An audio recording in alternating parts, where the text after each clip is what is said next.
Hello everyone, good morning friends. Welcome back to my channel. कैसे हैं आप सभी? मैं उम्मीद करती हूँ आप सभी बहुत अच्छे होंगे और अपनी प्रिपरेशन को बहुत अच्छे से कंटिन्यू कर रहे होंगे। अभी ये मॉर्निंग का टाइम हो रहा है।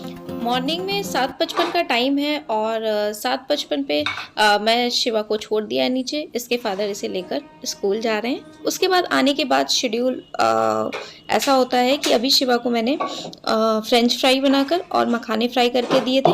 आने के बाद मैं दलिया बनाती हूँ, चाय बनाती हूँ और लंच बनाती हूँ हस्बैंड का, और सैलेड कट करती हूँ, ये सारी चीज़ें। उसके बाद जाके कपड़े आयरन करती हूँ हस्बैंड के। देन इसी तरीके का काम, मतलब यही करती रहती हूँ। 9:30 बज जाता है। फिर उसके बाद 9:30 के बाद 9:40 से 10:40 तक मैं अपनी पढ़ाई का फर्स्ट लॉट स्टार्ट करती हूँ।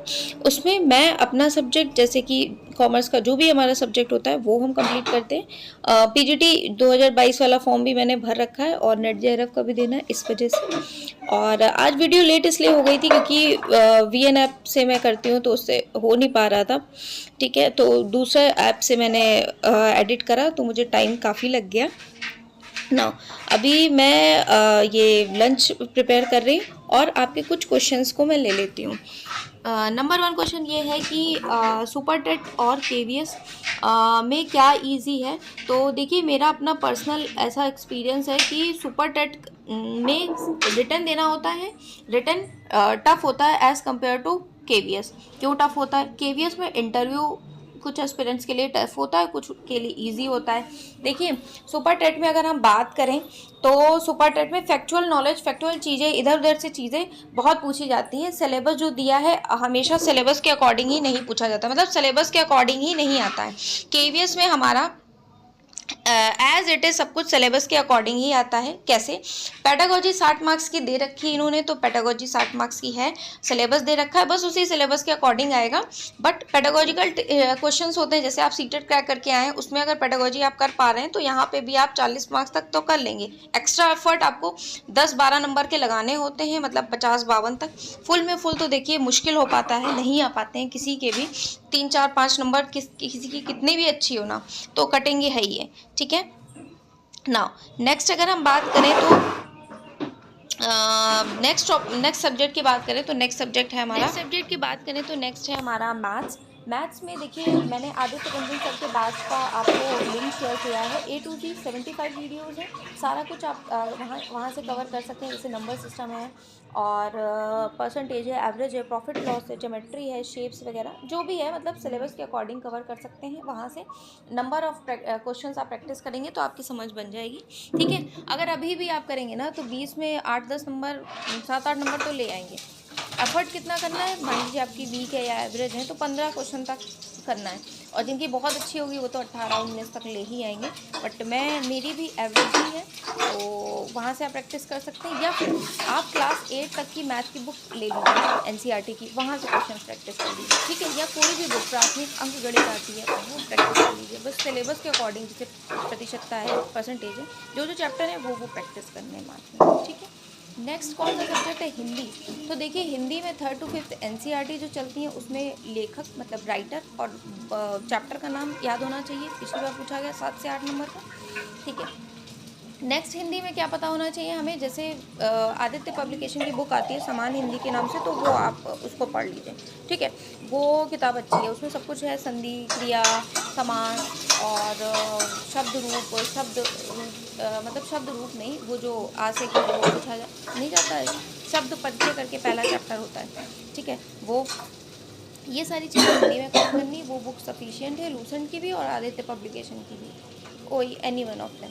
ठीक है, नेक्स्ट है सब्जेक्ट जीएस की बात करें तो जीएस के लिए मैंने कई बार बताया है, लूसेंट की बुक है, वो आप वहाँ से कर सकते हैं। प्राचीन हिस्ट्री कर लीजिए, बीच वाली मत करिए, और मॉडर्न कर लीजिए, जिसे आधुनिक बोलते हैं, और ज्योग्राफी और पॉलिटी और मिसलिनियस वाला कुछ पढ़ लीजिएगा। बाकी करंट अफेयर्स के लिए आप नेक्स्ट एग्जाम को फॉलो कर सकते हैं, नेक्स्ट एग्जाम में डेली आती है, वहाँ से आप कर लीजिए। ठीक है, नेक्स्ट एक और कुछ सब्जेक्ट बचा है, ईवीएस। ईवीएस के लिए 3rd to 5th एनसीईआरटी में ईवीएस पढ़नी होगी किताब, और 6 to 8 आपको साइंस भी करनी होगी, 6 to 8 आपको ज्योग्राफी भी करनी होगी, तब जाके ईवीएस कवर होगा। ईवीएस एक ब्रॉड डोमेन है, वो अपने आप में बहुत चीज़ों को समाहित गए हुए हैं, ठीक है। तो ये करना होगा। इसके साथ साथ जो फैक्चुअल क्वेश्चंस पूछे जाते हैं, जैसे स्टेट टेट में, यूपी टेट में वगैरह में पूछे जाते हैं ना, वो भी हमें तैयार करने हैं, ठीक है। तब जाके ईवीएस का पार्ट कंप्लीट हो पाएगा। नेक्स्ट कोई और क्वेश्चन तो सिलेबस के रिगार्डिंग है नहीं। और सचिन सर की पीडीएफ मैंने शेयर करी, मैं कई बार बताती हूँ, तो वहाँ से आप पढ़ लीजिए, पूरी आपकी पेडागोजी हो जाएगी। बाकी अगर आप मॉक पूछ रहे हैं तो मॉक आप टेक्स्ट बुक से ले सकते हैं, या कहीं से भी मैंने जो दिया था वो टेक्स्ट बुक से दिया था। एक क्वेश्चन आ रहा है इंग्लिश के रिगार्डिंग वीडियो भी ऐड की है। तो इंग्लिश मैंने बुक लगाई है, नीतू मैम की बुक है, वॉल्यूम 1। तो आगे इमेज लगाई, आप देख लीजिएगा। वो अपने आप में एक मतलब अच्छी बुक है, आप वहाँ से इंग्लिश कर लेंगे तो उसके बाहर इंग्लिश कभी जाती नहीं है, न जाएगी। एसएससी वाले बच्चे भी वहीं से करते हैं। नेक्स्ट इंग्लिश का भी बता दिया, ये भी बता दिया। और मुझे लगता नहीं है अब इसमें कोई क्वेश्चन आपका बचा होगा ना। अब मैं अपना शेड्यूल आपको बता देती हूँ। अभी मैं शिवा को स्कूल से लेकर के आई हूँ, तो इसके बाद मैं अपने और शिवा के लिए लंच प्रिपेयर कर रही हूँ। लंच बनाऊँगी, फिर पेंडिंग काम करूँगी। 3 बज जाएगा। 3 बजे से 5 बजे तक सोना शिवा का और मेरा दोनों का होता है, क्योंकि मैं रात में जनरली 2:30 से 3 बजे तक, 3:15 तक सोती हूँ, 6:30 तक उठ जाती हूँ। तो 3 साढ़े 3 घंटे की रात को नींद हुई होती, तो दिन में 2 घंटे 2.5 घंटे 2 घंटे भी सो लेंगे, 5.5 घंटे ऐसे के करीब मेरा 24 आवर्स में सोना होता है। अभी जब से मैंने स्टडी स्टार्ट की है, मतलब इसके रिगार्डिंग, क्योंकि टाइम फिर मैं एक हाउसवाइफ हूँ, होम मेकर हूँ, मदर हूँ, ठीक है। सारी रिस्पॉन्सिबिलिटी एकदम से जब एग्ज़ाम सर पे आ जाएगा तब पढ़ाई नहीं हो पाएगी, ठीक है। इस वजह से अभी से थोड़ा थोड़ा करते रहेंगे तो प्रिपरेशन हो जाएगी ना। फिर 5 बजे जब उठती हूँ मैं, तब अपना 1 घंटा लेके बैठ जाती हूँ। तो मतलब मॉर्निंग में पढ़ लिया, एक इवनिंग में पढ़ लिया। उसके बाद शिवा को मैं शाम का स्नैक्स करा कर ले जाती हूँ, खिला के लाती हूँ। फिर उसके बाद उसे पढ़ाने बैठ जाती हूँ, उसे पढ़ाती हूँ। देन क्या होता है कि फिर रात का मुझे खाना बनाना होता है। रात में बहुत ज़्यादा मुझे हेक्टिक नहीं लगता है, क्योंकि मैं सिर्फ खाना बनाती हूँ, बर्तन वगैरह छोड़ देती हूँ। फिर जब अपना पढ़ के उठती हूँ, बीच में मैं कभी भी, मतलब मेरा कोई ऐसा टाइम फिक्स नहीं कि मैं इसी टाइम ये करूँगी। मैं रात को भी कभी कभी थोड़े बर्तन पड़े होते हैं तो रात को भी 1:30, 2, 2:30, 3 जितने बजे सोने कभी कभी कर देती हूँ। और कभी कभी बहुत टायर्ड होती हूँ तो नहीं भी करती हूँ, मॉर्निंग में करती हूँ। तो आप अपना कंफर्ट जोन के हिसाब से काम करिए, आपको जब जो सूटेबल लगे।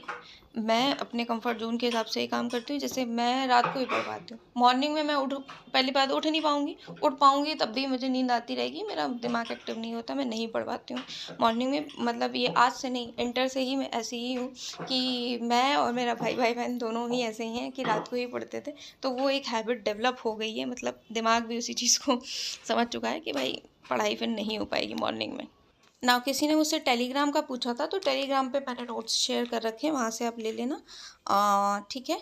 नेक्स्ट अभी ये इवनिंग का टाइम हुआ है, वही 5-10 के करीब, तो मैं पढ़ने बैठ गई हूँ। अपना वही सब्जेक्ट का रिवाइज़ करूँगी। मैं 1.5 से 2 घंटे अपने सब्जेक्ट को देती हूँ, क्योंकि मुझे एग्ज़ाम देना है, मैंने बताया, ठीक है। उसके बाद जो नाइट का टाइम होता है 11 बजे से लेकर के 2, 2:30, 3 जितना बजे तक भी मैं पढ़ पाऊँ, वो मैं केवीएस को डेडिकेटेड करती हूँ। अभी से इतना प्रिपेयर करूँगी तो काफ़ी कुछ तैयार हो जाएगा। और बैच की बात है, बैच के रिगार्डिंग तो सचिन सर का मैं सोच रही हूँ, मेरे दिमाग में है।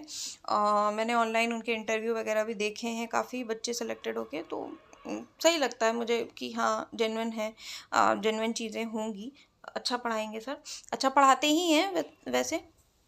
और सिलेबस वगैरह भी कंप्लीट हो जाएगा तो मैं वो उसको भी कंप्लीट कर लूँगी। मैं अभी सोच रही हूँ कॉपी लेके आऊँ, एक पेडागोजी की अलग बनाऊँगी और मैथ्स की अलग, और हिंदी, इंग्लिश और जीके जीएस, ये सब एक में 3 कॉपियाँ के करीब मैं बना लूँ। उसके बाद ले आऊँ मार्केट से, उसके बाद मैं बैच परचेज़ कर लूँ, क्योंकि मैं लिख के फिर नोट्स बना लूँगी तो रिवाइज़ करने में आसान होगा। नाउ मैंने ये 22 फरवरी का पेपर लगाया था, इसमें 60 में 46 नंबर आए थे पेडागोजी में, ठीक है।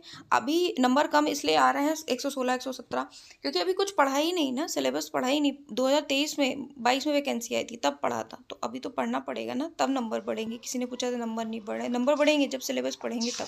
इंग्लिश की बुक किसी ने पूछा था, तो इंग्लिश की बुक आप ये यहाँ से देख सकते हैं, ये इंग्लिश की बुक बेस्ट है, इससे बाहर एक भी क्वेश्चन नहीं जाता है। कल भी मैं इस पेपर लगा रही थी तो इसमें ही से काफ़ी वोकैब मिल गई। अभी जो मैं वोकैब पढ़ रही हूँ वो भी इसी से पढ़ रही हूँ। सो मिलती हूँ कल के ब्लॉग में, बाय एवरीवन।